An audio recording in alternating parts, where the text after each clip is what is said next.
I've already told you the ties that local guys have to Cleveland on the Kansas City Chiefs. Let's shift gears. 49ers also have some guys with ties to Cleveland, this time with the Browns. Kyle Shanahan, head coach of the 49ers, was the Browns offensive coordinator for one season.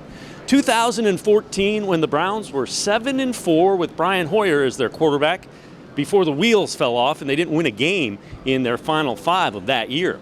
Raheem Mostert was also in Browns training camp back in 2015 before the Browns cut him. But the Browns weren't alone. Mostert has been cut by 6 NFL teams before he found a home with the San Francisco 49ers. You started your career bouncing around a lot of teams. And when you look back at these last few years since you left Purdue, what pops into your head now that you're at this moment?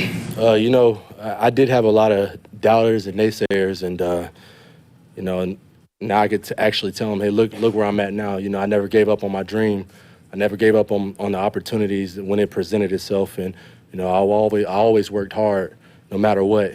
And it's crazy that I've been on 7 different teams. I actually still have the cut dates, and I look at that every before every game. I look at the cut dates when I got cut.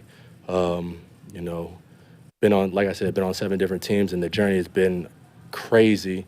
Not everybody can deal with that type of stress and pain and agony that I went through. But like I said, I kept the faith in not only myself, but whoever gave me the opportunity, and this organization has done a great job with that. We talk a lot about your speed, obviously, but can you just describe the vision that you see on the field, where you see these lanes that really help you out? This scheme that we run, the outside zone and inside zone, it's been working for years. Even back when Mike Shanahan was the head coach in Denver, and even in Washington, it's still, the philosophy is still, transpires into what we run today. And you have to have vision in order to read the holes and read the gaps, and I worked on it. Coming in, I didn't really run the offense like that.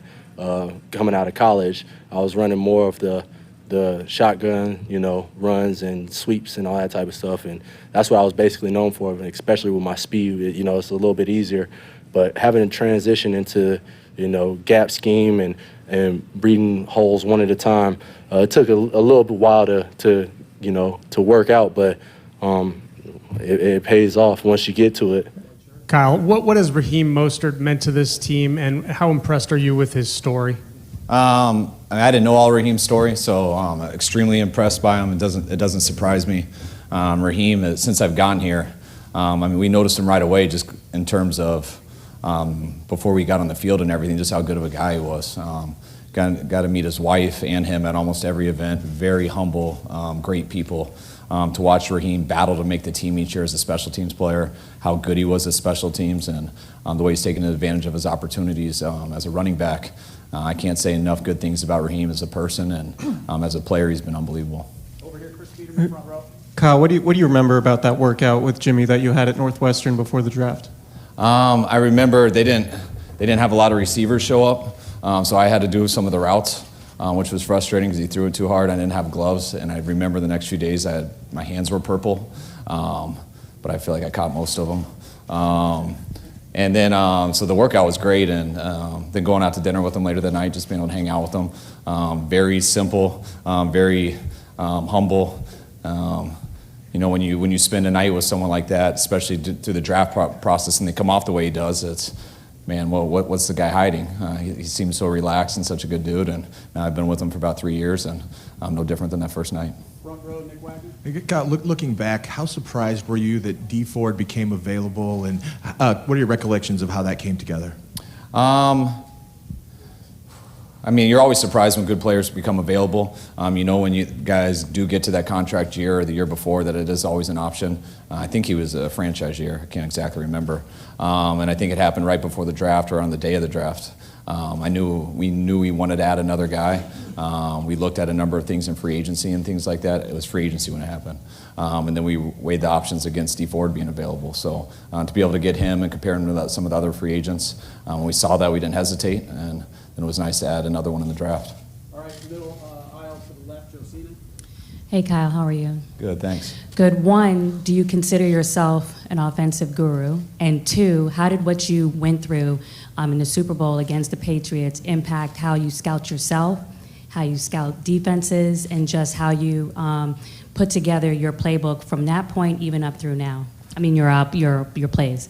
No, I don't consider myself an offensive guru. I consider myself a coach who tries as hard as he can, and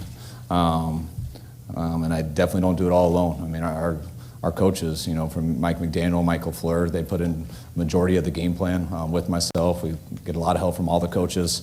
And when you have good players around you and you have good coaches, it helps a lot. Everyone asks about what I learned from that Super Bowl and everything, and I wish I could say there was some easy answer that would have fixed us not blowing that lead, but I go back and I'm hard on myself on everything, and I know the plays I wish I called differently, especially a 2nd 11 pass once we got down there that led to a sack. So I wish I called a run there, but that was about it. You realize how when you're playing against good teams, good quarterbacks, that you can never relax, and no matter what situation I've been in since then, you can ask our players, you can ask our coaches. I freaked out at Sala when he tried to take the starters out in Green Bay, or was it Minnesota? Yeah, it was Minnesota, and we were up 3 scores with 2 minutes to go, and I freaked out, and then I did the math, and I thought it was all right, but you get some of that scars from that and stuff, so guys mess with me with that, but besides that, that's about it. Kyle Shanahan may not consider himself an offensive genius, but to go 7-4 the way he did with the Browns as the offensive coordinator, and then watching his 49ers on offense, he's doing a lot of things right as far as offensive play calling goes.